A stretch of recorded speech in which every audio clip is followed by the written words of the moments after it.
Hi everyone! Today we're going to talk about what we do to plan a birthday party. So that's what we're going to do today. So we are going to start probably in April because we have to send out invitations for a June party.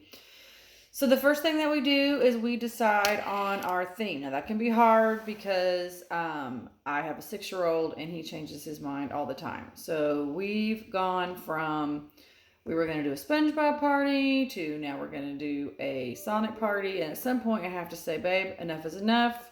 We're going to do a SpongeBob party or we're going to do a Sonic party. So we've decided on a Sonic birthday party. And it's going to be at the community pool. So what we do first is we decide on the theme. Then after we decide on the theme, we decide on if it's going to be at the house or if it is going to be at the at somewhere else, maybe a bouncy house, maybe a park, something like that. He wanted to do it at our community pool that we have, and so we are going to do it there. So I emailed the community pool folks to make sure that it was okay to have a party, and they said that it was. So then we decided on our date. So his birthday is during the week, so we decided to put it out for that Saturday after his birthday party. So now we have the location, the theme, and the date. The next thing that we do is we draft a list of attendees, people who we want to invite. So we have 2 lists for that, especially when it's a kid's birthday party because it's different. So on the first list is all of the kids that are coming, and then on the second list is all of the adults that are coming, because you want to make sure that you account for the adults coming, so that way you have enough food. So we have 15 kids coming and 19 adults coming. So if you're like counting, that's like 30 some odd people coming to this party. So we need to make sure that we have food for 30 people. Then we decide on the time that we're going to have the party. So the time we're going to have the party depends on what you want to do in terms of food. We have 30 people coming, and I'm not really going to be the person who does like a full course meal. So it's not going to be a dinner. And we really don't want to have it be a lunch because, again, that's a lot of food. So we're going to have it in the afternoon. We're not going to have it during the lunch hour. We're not going to have it during the dinner hour. We're going to have it from 2 o'clock to 4 o'clock. That way everybody has had a chance to eat their lunch, and then they can come swimming. If you have a party at 1, you can still do that because I feel like most people can eat lunch at 12. If you're going to have a party between the hours of 11 and 1, you do need to plan on serving a lunch type of food. Similarly, if you're having a party anytime between 5 and 7, the same kind of rule applies. You want to make sure that you have food for like dinner food, not just like light snacks and stuff. Unless you say in the invitation that there's going to be, light snacks served or whatever. So then we decide on that. We don't have to have the exact food yet because we haven't got that far yet, but we have the time and we have the date. The first thing that I do is start working on the invitations. If it's a family only party, I just put it on our family calendar and then send everybody a text message. But this year, since we're in school, we have a bunch of folks that he's inviting from school, so we actually went and got some invitations from Party City and wrote those up, and we're passing them out. So we're passing them out on May the 23rd, which is almost the last week of school, because his birthday party is going to be at the end of June. So we want to make sure that we have plenty of time for folks to RSVP. And we've asked for RSVPs by mid-June. And the reason we asked for RSVPs is 1 for food and 2 for our giveaways that we're going to give for our goodie bags. We want to make sure that we have enough goodie bags for everybody. So once we decide on that, then we start talking about what food we're going to have. We're going to do 2 to 4, so we are going to have individual bags of chips that I'm going to get from Sam's. And then we are going to have maybe like a fruit plate from Publix. And then we're going to have the cake from Publix as well, which the cake is kind of its own category, I guess. So we'll come back to that in a minute. And then he wants to he's in love with blue Gatorade. So he wants to have blue Gatorades. So we're going to get those from Sam's also because I've priced them out and they're cheaper. They're cheaper at Sam's. So we're going to get those at Sam's as well. So I'm going to place my Sam's order for all of these things probably mid-June so that it's here for the end of the month by the party. Sam's is pretty fast about doing their shippings, but just in case something gets weird, I have time to do that. Then we're gonna decide. So we've got snacks and drinks. We've got decided who's coming. We've done the invitations. We've got the theme. It's gonna be at a pool, so we really don't have to have any party games or anything for the kids to do because they're gonna be swimming. Other parties I've had to have other activities for the kids to do, especially if it's at my house. You want to make sure that the kids are busy so they are not looking in your drawers and pulling stuff out and making a huge mess. And we'll talk about other birthday parties that I've done as we go throughout this series. But this one I'm trying to do a little bit simple because I do travel a lot for work in June, and so I want to make sure that everything is kind of easy breezy and just like plug and play type of thing. We always get balloons. My kids, they love balloons, so we always get balloons. So what I'll do is I will order the balloons from Party City, and then I will go to Publix and have them blown up. Publix only charges $1, I think, for blowing up balloons, and they'll keep blowing them up for you. So if you bring in a dead balloon, they'll blow it up for you again for $1, I think. So that's pivotal, I feel like, especially for little kids because they love balloons. So what I bought so far is the balloons, and that's about it. The other things that I need to do is the tableware. So for tableware, I get a tablecloth. I make sure I have enough silverware, plastic picnicware, and paper plates and napkins.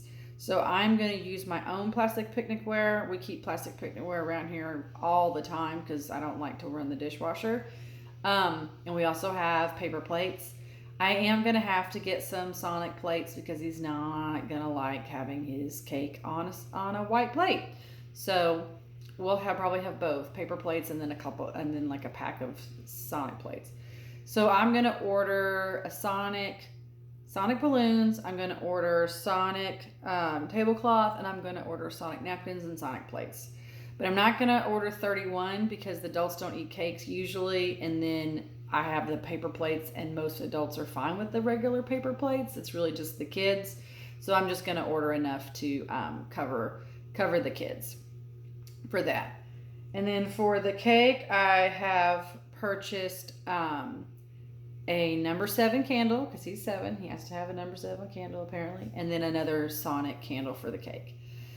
Now the cake. Now I do bake cakes. I bake them only for my family. I do not sell them because in my opinion, they are not worth selling. They're good. They're great. They taste good, but they don't always look the best. So, they're better than some of the things I've seen on Nailed It, but they're not super duper fantastic.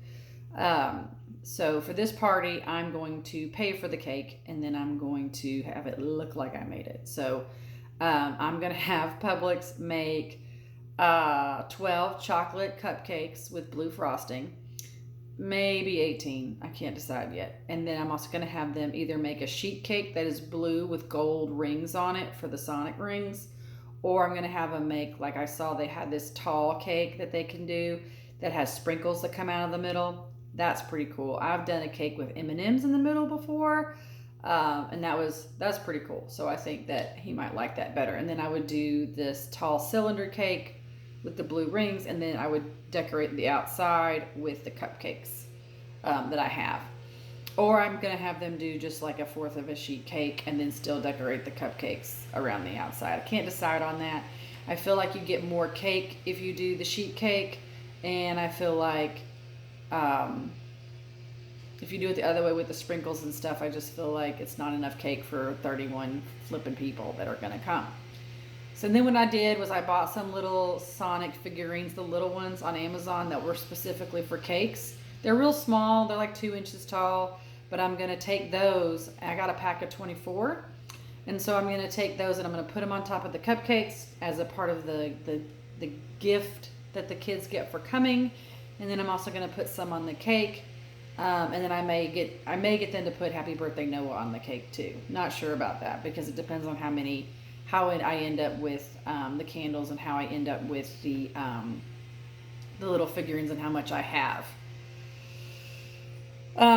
So that's what I'm going to do for the cake. And I can talk later about some of the other cakes that I've made in the past that you guys might want to do. But this year it's just going to be super duper duper duper easy. And now for giveaways, I am a little bit special when it comes to the giveaways. I feel like a goodie bag is usually just a bunch of mindless crap that the kids throw away, or that is cheap Charlie stuff, or that it gets thrown away, or it gets lost in the van, and then it's like, what's the point of even buying it? And I feel like if you add up the bag and all the little cheap Charlie gifts that you bought, you're spending about $10 per kid anyway on cheap garbage stuff, right? Just like cheap garbage stuff. So what I've been doing over the years is I have been doing little stuffed animals, like not Beanie Baby size, well, kind of Beanie Baby size, like this tall, and I can get those for anywhere from $7 to $10. I don't spend more than $10 because I feel like if it's less, it's less than what I would have spent on those little cheap Charlie things, like the tattoos and the little whistles and stuff like that. So I don't really get into that stuff. I normally do the nicer gifts just because I feel like those will last longer and they're more likely to be kept, and so then people will remember that they came to the birthday party. I've been doing that for years. I did a Paw Patrol birthday party once, and I got a little fence, like a little garden fence from Walmart, and I put the puppies inside the fence.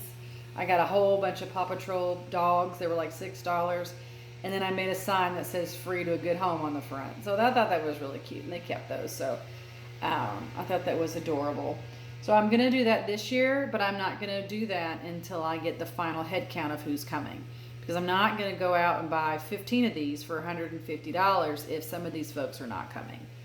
And also, I'm going to order probably a little bit more of them because I feel like brothers and sisters are going to come, and if they come, it's not fair for them not to get something for the party. You can't explain to a 3-year-old why they didn't get a goodie bag at a party that their older brother went to. You can't. I can't do that.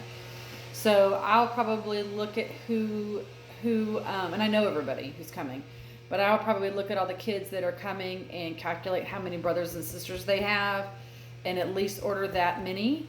And then after that, I will probably order about 5 more. And I'll just keep the tags on them and return them to Amazon. I pulled my necklace down. You see? It's got a magnet on it. Doesn't matter. Just to make sure that I have enough goodie bags for everybody, because I just feel like that's the right thing to do. So right at this moment, we are in the purchasing phase of everything. So we are purchasing the gift bags, the tablecloths, the silverware, the tchotchkes for the cake, and we have made the invitations and we're getting them ready to be sent out. And then we'll send those invitations out. So that's what we're doing now. When we get to June, after everybody RSVPs, we'll do the purchasing of the food, and we'll do the purchasing of the giveaways at that point. Also, we are going to make shirts. I love my Cricut. I'm not the best at it, but I do love my Cricut.